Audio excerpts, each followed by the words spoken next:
ሰላም ጋይስ እንዴት ናችሁ? የሆነ ሀሳብ መጣልኝ። የዛሬ 3 ዓመት የዛሬ 2 ዓመት ተናግራችሁኝ ጊዜ የለኝም ለመመለስ ብያችሁ ነበረ። አሁን ግን ጊዜ አለኝ፣ እመልስላችኋለሁ።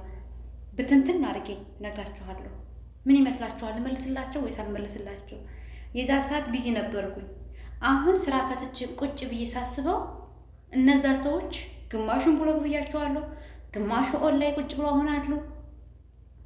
እና የዛሬ 3 ዓመት በጣም ስራ ቢዚ ስለነበርኩ አልመለስኩላችሁ። ጥፋት የለኝም፣ በሰዓቱ ምንም አይነት ጥፋት የለብኝም።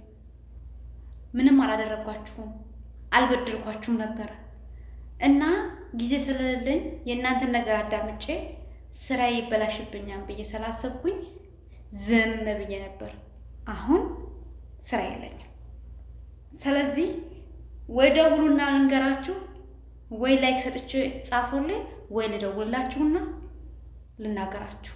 ስራ ፈትቻለሁ፣ ስራ ያስፈልገኛል። ስለዚህ መጀመሪያ ማጥራት የለብኝ። ዘመድ ሆንሽ፣ ባዳ ሆንሽ፣ ጓደኛ ሆንሽ፣ የቦለኩሽም እፈታሻለሁ። ያልቦለካችሁ ቦሎክ ያላደረኳችሁ ሰዎች ደግሞ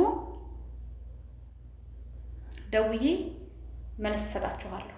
ምክንያቱም አሁን ስራ የለኝም፣ እንደምታውቁ ስራ ፈቶኛለሁና ቢያንስ እንኳን ብር ባላገኝ ስሜን አጣርቼ እነግራችኋለሁ። ምን ይመስላችኋል? ልመልስላችሁ? ባይዘው ይመልስላችኋለሁ። ጠብቁኝ።